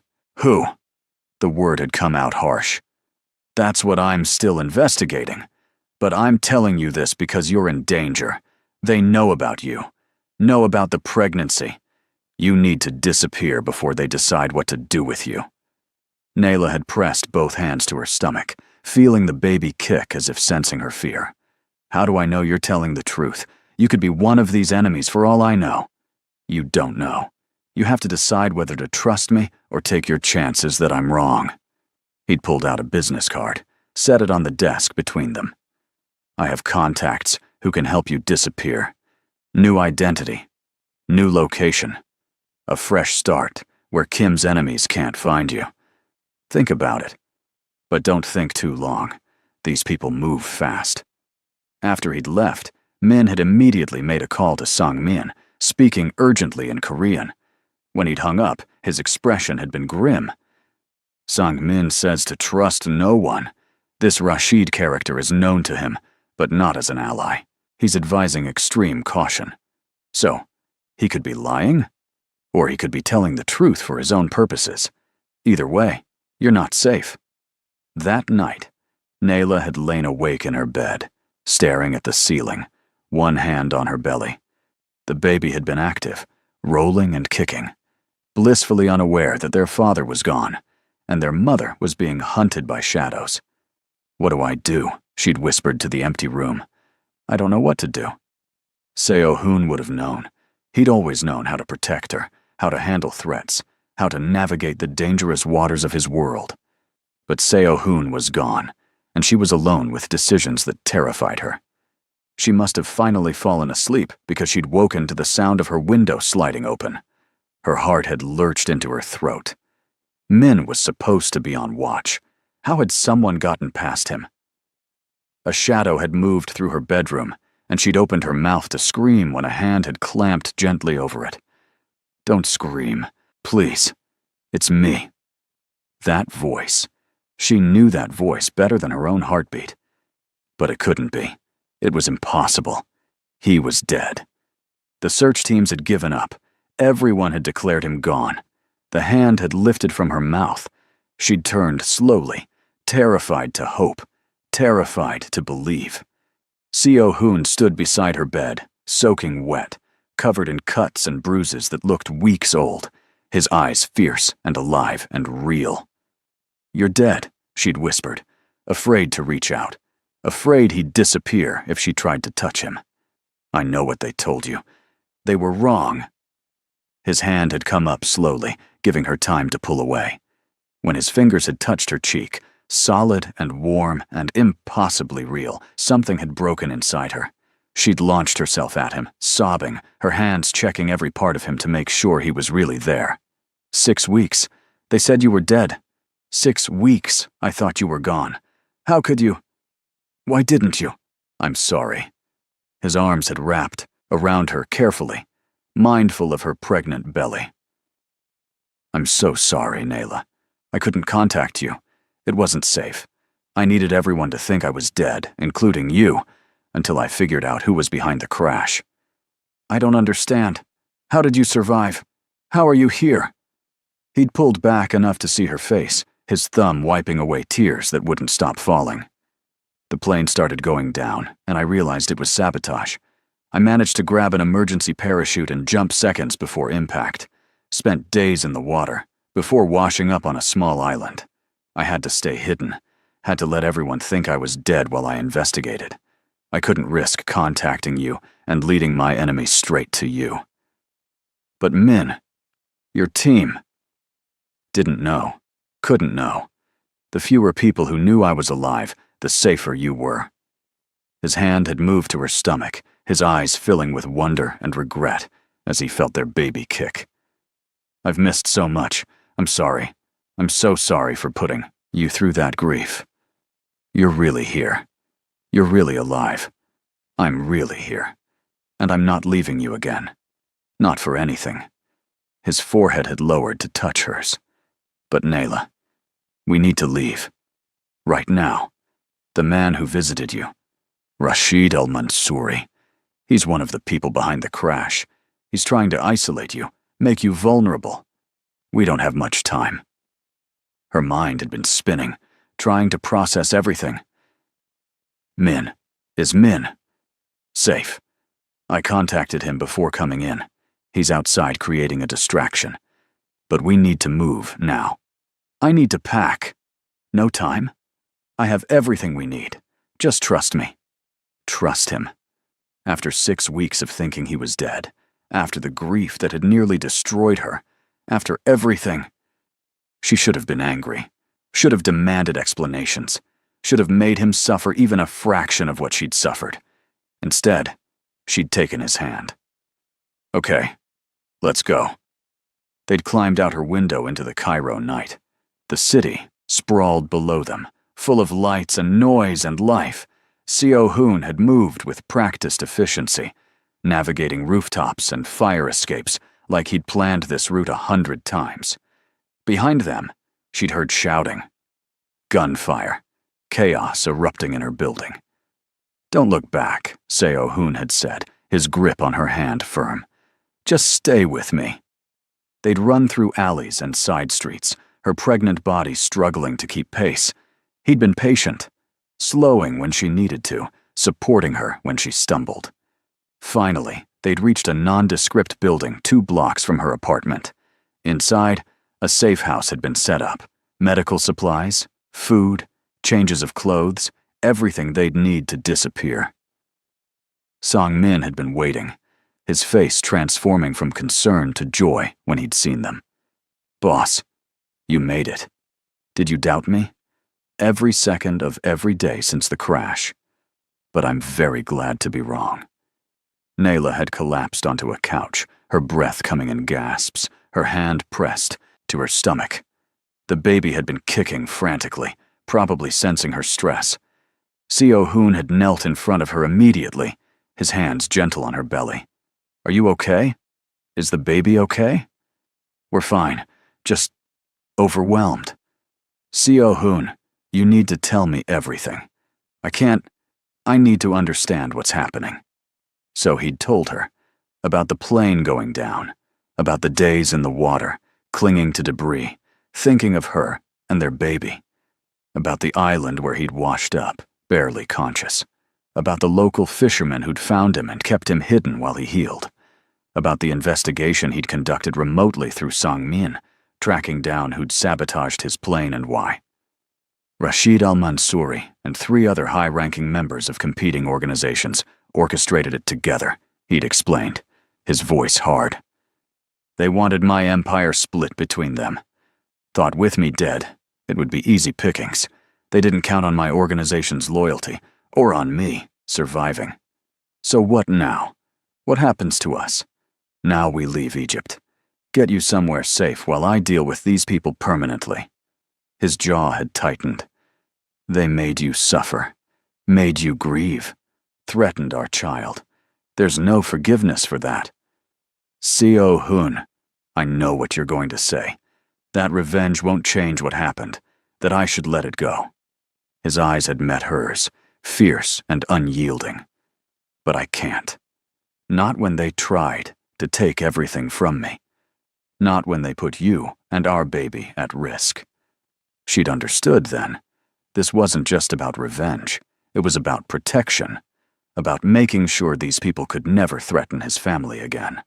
About proving that Seo Hoon Kim wasn't someone you tried to eliminate without consequences. Okay, she'd said quietly, but I'm not going into hiding without you. We do this together, or not at all. Nayla, no. I spent 6 weeks thinking you were dead. I'm not spending another 6 weeks, or 6 days, or 6 hours, separated from you. You want to handle this? Fine. But I'm staying by your side. We're a family now. We face things together.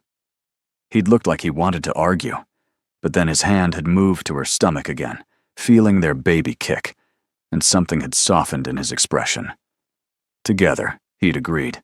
But you follow my lead. You don't take unnecessary risks.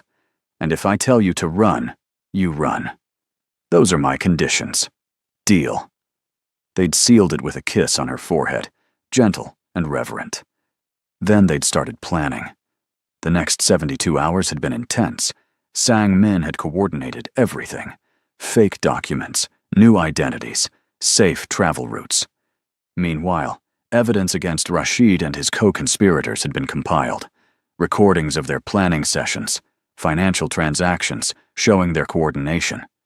Proof that could destroy them in both legal and criminal circles. We go public with this, Seo Hoon had decided. Let them burn in the spotlight. Their own organizations will turn on them for the liability they've become. And if that's not enough, then I handle it my way. But we try the civilized approach first. The evidence had been released through multiple channels simultaneously.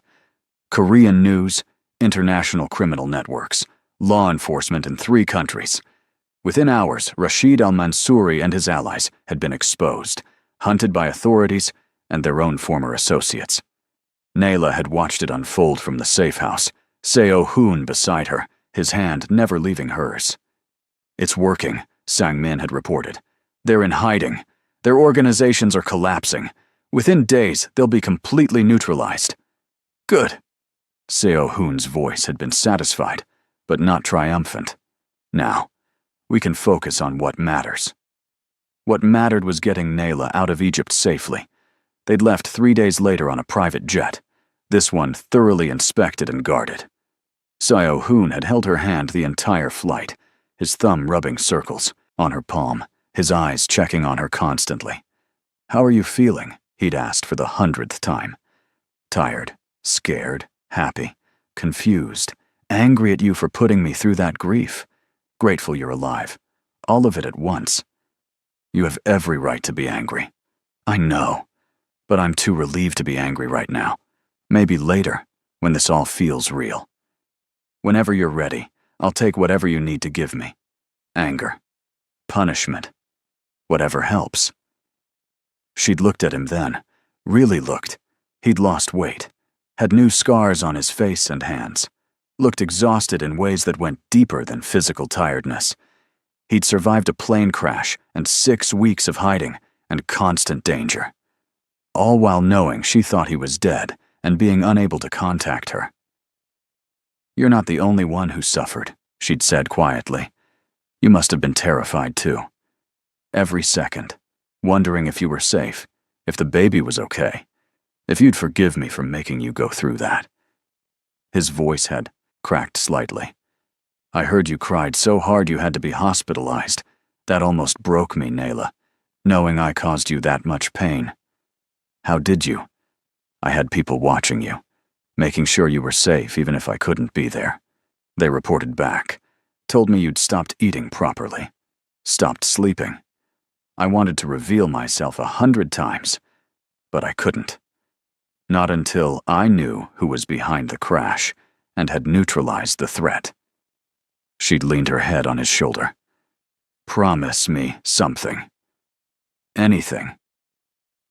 Promise me you'll never fake your death again, even if you think it's to protect me. I'd rather face danger with you than safety without you. I promise. I swear on our child's life, I'll never put you through that again." They'd landed in Seoul at dawn. Ji-woo had been waiting at the airport, and when he'd seen his cousin alive, he'd actually broken down, crying. "You're supposed to be dead," Ji-woo had sobbed, hugging Seo-hoon tightly. "I went to your memorial service. I cried in front of like 200 people. Sorry about that. But I'm back now, and I'm never leaving again." From the airport, they'd gone straight to a courthouse. Sang-min had somehow arranged everything in advance. Marriage license, official, witnesses, all of it waiting for them. "What are we doing?" Nayla had asked, confused. "Getting married. Right now. Today." Seo-hoon's eyes had been intense. "I'm not waiting anymore. I've been separated from you twice, and both times nearly destroyed me. You're becoming my wife right now, officially and legally, so nothing can ever question your place in my life." That's insane? Controlling? Too fast? Perfect. That's perfect. The ceremony had taken less than an hour. No fancy dress, no decorations, no reception. Just Nayla in the clothes she'd traveled in, and Seo-hoon in a fresh suit, standing before an official and promising to love each other forever. When they'd been pronounced married, Seo-hoon had kissed her forehead with such tenderness she'd cried. "I wish we could have done this properly," he'd said, his thumb wiping away her tears. "Given you the big wedding you deserved, flowers and music and all of it. This is what I need. You, officially, undeniably mine. I've been yours since Cairo. This just makes it legal." They'd gone to the estate afterward, and Nayla had gasped when she'd seen what Seo-hoon had prepared. A nursery, fully furnished, crib, changing table, rocking chair, everything a baby could need. All of it in soft yellows and greens, gender neutral and beautiful. "When did you—" "Ordered it all before I got on that plane. Had it delivered and assembled while I was missing. I wanted it ready for when you came home." His hand had found hers. "This is home now, Nayla. Ours. For our family." She'd turned to him, emotions overwhelming her. "I love you. I know I've said it before, but I need you to really hear it. I love you, Seo-hoon Kim, even when you're controlling and overprotective and make decisions without me. Even when you terrify me with how much danger you put yourself in. Even when you fake your death and make me think I lost you forever. I love all of you." His kiss had landed on her forehead, then her cheeks, then the tip of her nose. "I love you too, more than I have words for, and I'm going to spend the rest of our lives proving it every single day." They'd climbed into bed together that afternoon, exhausted from travel and emotion and everything they'd been through. His arm had come around her, his hand splaying protectively over her pregnant stomach. "Sleep," he'd murmured. "You're safe now. We both are." And for the first time in 6 weeks, Nayla had actually believed it. Cairo fell middle of the night to find Seo-hoon gone. She'd found him in the nursery, sitting in the rocking chair, staring at nothing. "Can't sleep?" she'd asked from the doorway. Thinking about everything that could have gone wrong, how close I came to never meeting our child, how you suffered because of me.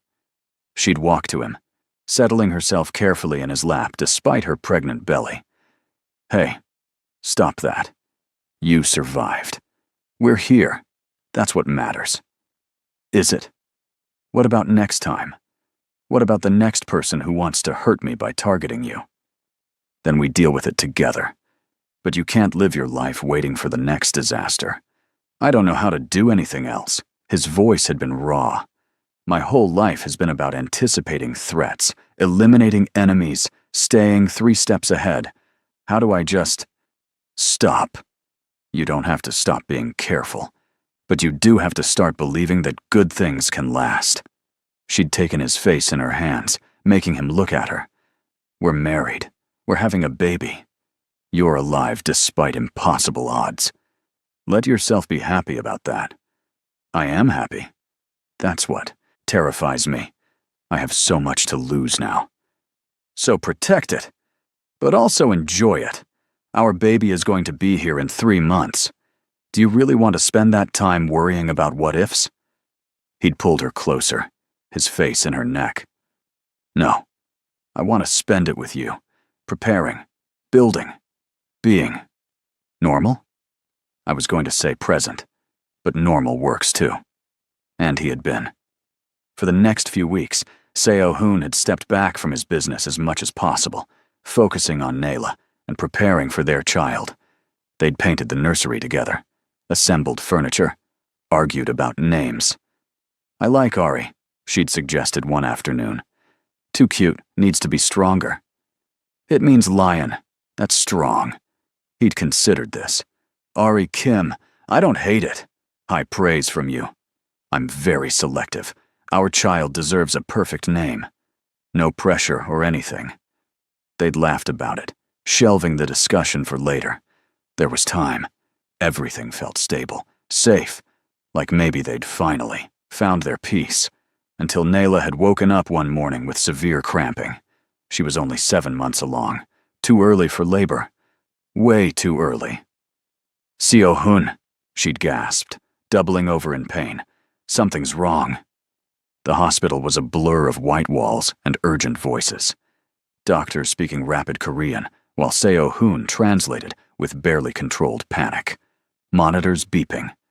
Nayla's hand crushing his as another contraction hit.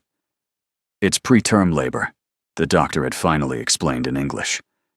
"We're going to try to stop it. But if we can't, the baby is viable at 7 months. Small, but viable." "Do whatever it takes," Seo-hoon had said, his voice steel in desperation. Save them both. They'd pumped Nayla full of medications to stop the contractions. Steroids for the baby's lungs just in case. Bed rest orders. No stress. Complete monitoring. "You're going to be okay," Seo-hoon had kept saying, sitting beside her hospital bed, his hand holding hers like a lifeline. "Both of you are going to be okay. You can't promise that. Watch me." But his eyes had been terrified. She'd seen it. That fear that all his power and resources and control couldn't protect her from her own body betraying them. The contractions had finally stopped after 18 hours. The doctors had been cautiously optimistic. Bed rest for the remaining 2 months, close monitoring, any sign of labor, and she'd need to come straight back. Going home had felt like defeat somehow. Nayla found herself confined to bed, unable to work, unable to do anything except wait and worry and feel useless. "I hate this," she'd said one afternoon, staring at the ceiling. Seo-hoon had been working from a laptop beside her bed, barely leaving her side. "I know, but it's temporary. 2 months isn't temporary. It's forever. It's necessary. For our baby." She'd known he was right, had known she needed to rest. But the boredom was crushing. The fear that something else might go wrong kept her awake at night. Ji-woo had visited often, bringing books and gossip from his university. My friends think I'm making up having a cousin who's a crime boss. Ex-crime boss, Seo-hoon had corrected. I'm transitioning to legitimate business. Since when? Since I realized I'm going to be a father, and maybe I should set a better example. Nayla had looked at him in shock. You're serious? Completely. I've been working with Sang-min to move our operations toward legal enterprises, shutting down the dangerous stuff. It'll take time, but our child deserves a father who won't end up dead or in prison. That's huge. You're worth changing for. Both of you are. She'd cried then, hormones and love and relief all mixing together. He'd held her through it, patient and steady, the way he always was with her. I love you, she'd whispered against his chest. I love you more than I have words for. Which is why I'm doing everything possible to make sure we get boring and normal and safe. Boring and normal sounds amazing right now. Right? I'm kind of looking forward to it. But boring and normal proved elusive. A week later, Sang-min had arrived with news that made Seo-hoon's jaw tighten. They found Rashid. He's in hiding in Morocco. But the other 3 conspirators, they're making moves, trying to destabilize what's left of your organization, force you out completely. Seo-hoon had been quiet for a long moment. Then, handle it. Boss. I said, handle it. You have my full authority. Do whatever's necessary. I'm staying with my wife. After Sang-min had left, Nayla had reached for Seo-hoon's hand. You trust him to handle it? I trust him more than anyone except you. And I meant what I said. I'm not leaving you.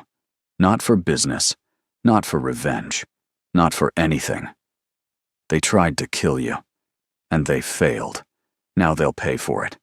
But I don't have to be the one collecting payment. I have people for that.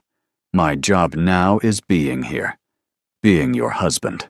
Being ready to be a father. She'd pulled him down for a kiss on the cheek, emotional and grateful. You're really changing, aren't you? You changed me. From the moment I saw you in Cairo, nothing else mattered the same way. Took me a while to accept it, but you're my priority now. You and our baby. Everything else is just noise. The next 6 weeks passed slowly. Nayla grew bigger, more uncomfortable. The baby kicked constantly, active and strong. Seo-hoon talked to her stomach every night, reading stories in Korean and English, playing music, telling their child about all the things they'd do together. We'll travel, he'd say, his hand on her belly. Show you Egypt, where your mother's from. Korea, where I was born. Anywhere you want to go. And I'll teach you to be strong but gentle. Brave but careful. To protect the people you love without losing yourself in the process. You're going to be such a good father, Nayla would murmur, half asleep. I'm going to try. That's all I can promise. At 36 weeks, Nayla had woken up to dampness between her legs and the unmistakable feeling that things were happening. Seo-hoon, I think my water broke. He'd been dressed and had her in the car within 5 minutes, calling ahead to the hospital, his voice calm even though his hands shook on the steering wheel. It's going to be okay, he'd kept saying. You're going to be amazing. Our baby is going to be perfect. You don't know that. Yes, I do. Because they're half you. That automatically makes them incredible. Labor had been long, painful, exhausting in ways nothing else had ever been. Seo-hoon had stayed beside her the entire time, letting her crush his hand, wiping her forehead, counting contractions, breathing with her. I can't do this, she'd gasped at one point, 12 hours in. Yes, you can. You're the strongest person I know. I'm not. I can't. Nayla. His voice had been firm, grounding. Look at me. You walked into a room full of criminals to save a piece of history. You survived being hunted by my enemies. You thought I was dead, and you kept going for our child. You're a warrior. This is just one more battle, and you're going to win. Something in his words had steadied her, had reminded her who she was beneath the pain and fear. She'd nodded, gathered her strength, and pushed. Their daughter had been born at 3 in the morning, small but healthy, screaming her fury at the world with impressive volume. The nurse had placed her on Nayla's chest, and time had stopped. Perfect. She was absolutely perfect. Dark hair, golden brown skin that was the perfect blend of both parents, tiny fists waving angrily. Nayla couldn't find words. Seo-hoon had been crying silently, his hand touching their daughter's head with devastating gentleness. She's everything. She's ours. What should we name her? He'd thought for a moment, his eyes never leaving his daughter. Ari, like you wanted. Ari Mansoor Kim. Lion. Brave. Like her mother. Ari, Nayla had whispered, testing the name. Their daughter had stopped crying at the sound, her tiny eyes trying to focus. Welcome to the world, baby girl. We've been waiting for you. The first few weeks with Ari had been chaos. Sleepless nights, constant feeding, learning how to be parents while exhausted and overwhelmed, but also joy unlike anything either of them had experienced. Every small sound Ari made, every expression, every milestone was miraculous. Seo-hoon had been surprisingly natural with her. He'd change diapers without complaint, walk her around at 2 a.m. when she couldn't sleep, stare at her for hours like she was the most fascinating thing in the universe. You're going to spoil her, Nayla had said one afternoon, watching him rock their daughter. Absolutely. That's my job as a father. What about discipline? Structure? All those things you said you'd teach her. She's 6 weeks old. Discipline can wait. Right now, she just needs to know she's loved, that she's safe, that her parents would burn the world down to protect her. You're terrifying and adorable at the same time. I contain multitudes. Ji-woo had been an attentive uncle, visiting often, bringing gifts, offering to babysit so they could sleep. She's so tiny. How are humans this small? You were this small once, Seo-hoon had pointed out. That's terrifying. I could have been dropped so easily. You were dropped, multiple times. Explains a lot, actually. They'd laughed, easy and comfortable, like a real family. Which they were now. Legally, emotionally, in every way that mattered. 3 months after Ari's birth, Sang-min had requested a meeting. Seo-hoon had been reluctant to leave Nayla and the baby, but his second-in-command had insisted it was important. The transition is complete, Sang-min had reported in Seo-hoon's office. We've moved entirely into legitimate business, shipping, real estate, technology investments. All the illegal operations have been shut down or sold off to people we trust, not to cause problems. And the conspirators? Rashid and his allies are no longer threats. They've been neutralized, quietly. No blowback on you or your family. Seo-hoon had nodded slowly. Good. And my reputation? Changed. You're seen as a businessman now, not a crime boss. Some people miss the old you, but most respect what you're building. It's solid, boss. Clean. Thank you. For everything. I couldn't have done this without you. Sang-min had smiled slightly. You went soft on us, but it looks good on you. Fatherhood suits you. It terrifies me. But yeah, it does. Returning to Nayla and Ari, Seo-hoon had found his wife feeding their daughter, humming softly. She'd looked up when he entered, questions in her eyes. It's done, he'd said quietly. We're out, completely legitimate. No more danger. No more looking over our shoulders. Just us. A family. She'd started crying, relief and joy, and exhaustion all mixing. Together. Really? It's really over. It's really over. Well, the dangerous part is over. The hard part of raising a tiny human is just beginning. He'd sat beside them, his arm around Nayla, his hand on Ari's back. Their daughter had finished eating and promptly fallen asleep, milk-drunk and content. They'd sat like that for a long time, just being together, being safe, being a family. I never thought I'd have this, Seo-hoon had finally said. Never thought I deserved it. You deserve everything good, Seo-hoon. You fought for it, changed for it, built a whole new life for us. You made it worth fighting for, both of you." He'd kissed Nayla's temple, then Ari's head. "I love you, both of you, more than anything in this world. We love you too, even when you're being overprotective and impossible. Especially then. Especially then." 6 months later, they'd had the wedding they'd always wanted.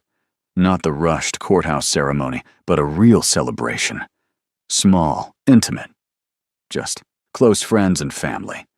Held at the estate, overlooking Seoul, with Ari in a tiny dress as the world's youngest attendant. Nayla had worn white, her body still recovering from pregnancy but strong. Seo-hoon had worn a traditional Korean suit, looking devastating and happy in equal measure. When they'd exchanged vows, real vows this time, not just legal formalities, there hadn't been a dry eye in the crowd. "I promise to love you even when you steal the covers," Nayla had said, smiling through tears. "To support your dreams even when they terrify me. To remind you that you're good even when you doubt it. To build this life with you, day by day, year by year, until we're too old to remember why we were ever afraid." Seo-hoon's vows had been simpler, but no less powerful.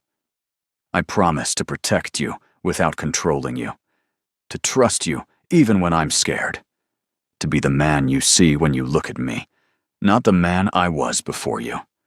To love you and our daughter, and whatever future children we're blessed with everything I am, for as long as I breathe." Their kiss had been tender, witnessed by everyone who mattered.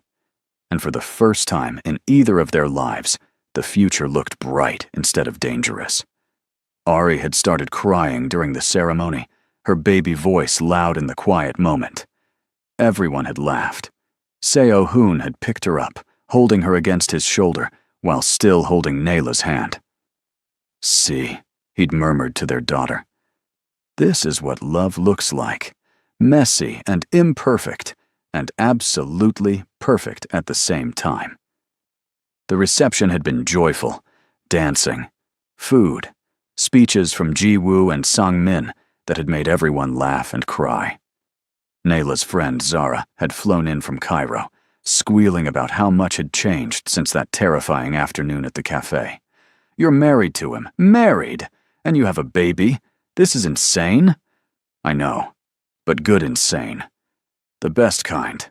Zara had hugged her tight. "I'm happy for you, terrified for you, but happy." That's pretty much my life now. Terror and happiness in equal measure. As the night wound down and guests started leaving, Seo-hoon had found Nayla on the balcony, Ari asleep in her arms. He'd wrapped his arms around both of them, chin resting on Nayla's shoulder. "Happy?" he'd asked, deliriously. "You? More than I have words for. This is everything I never knew I needed. Good, because you're stuck with us now. No takebacks. Wouldn't dream of it." They'd stood there watching the sunset over Seoul, their daughter between them, their future stretching out like a promise. It wasn't the life either of them had planned. It was better, messier, more complicated, but absolutely, perfectly theirs. Ari had stirred in Nayla's arms, making small baby noises.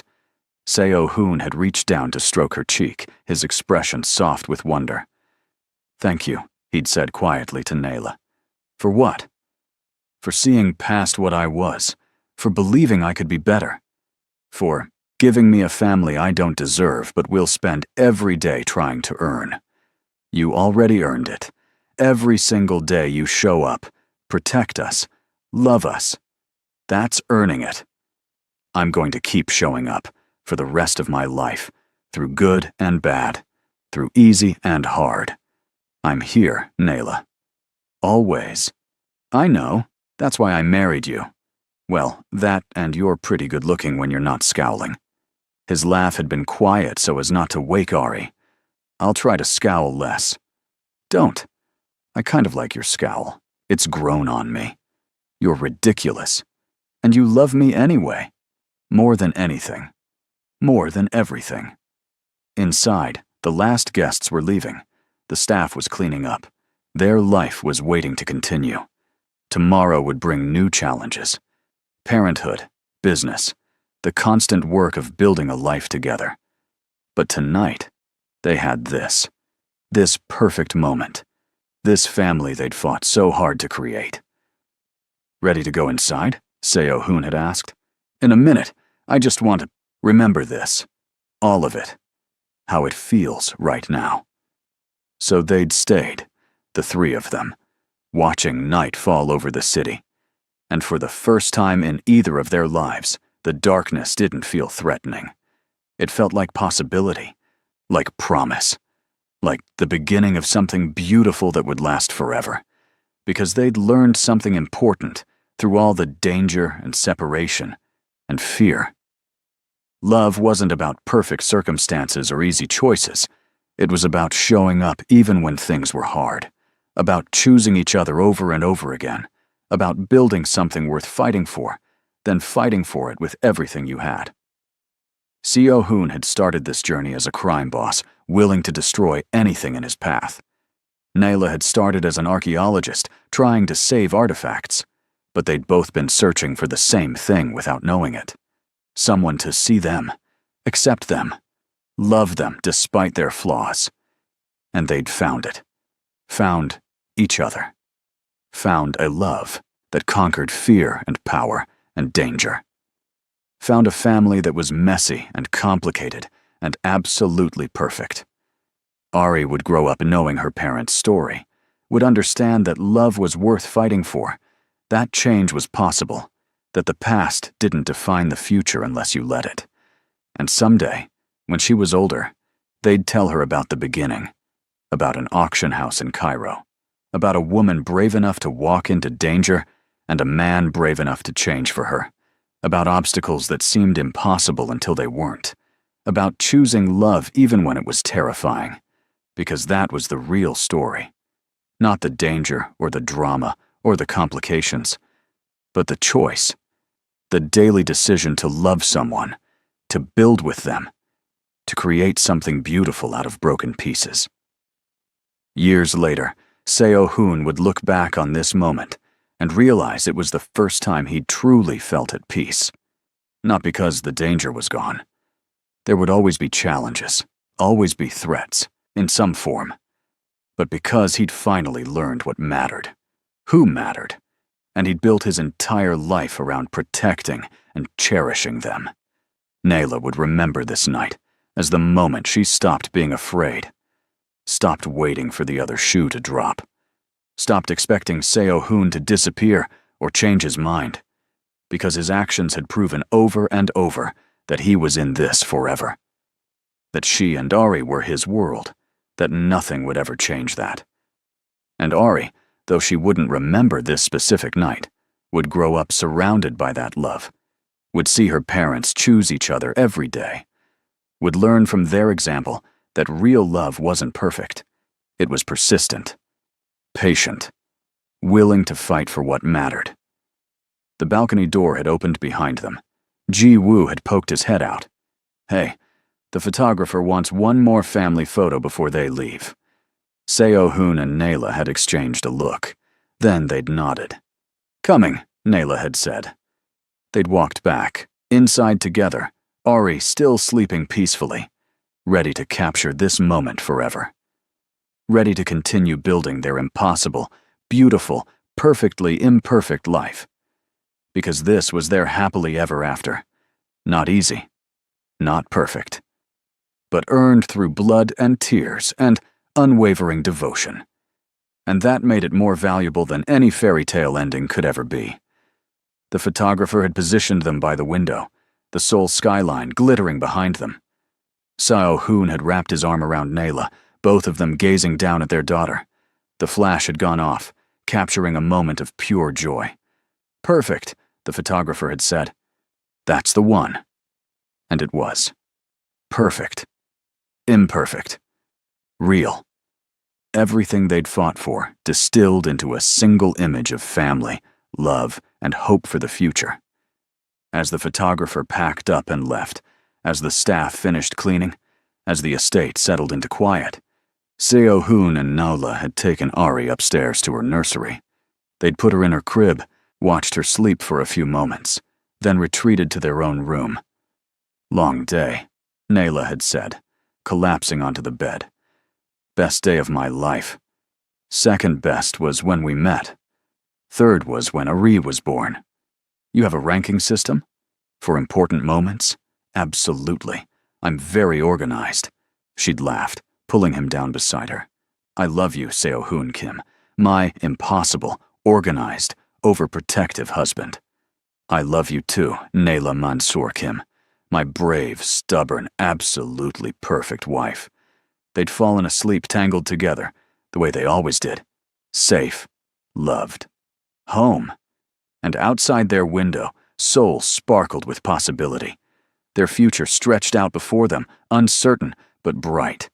They'd face it together. Handle whatever came.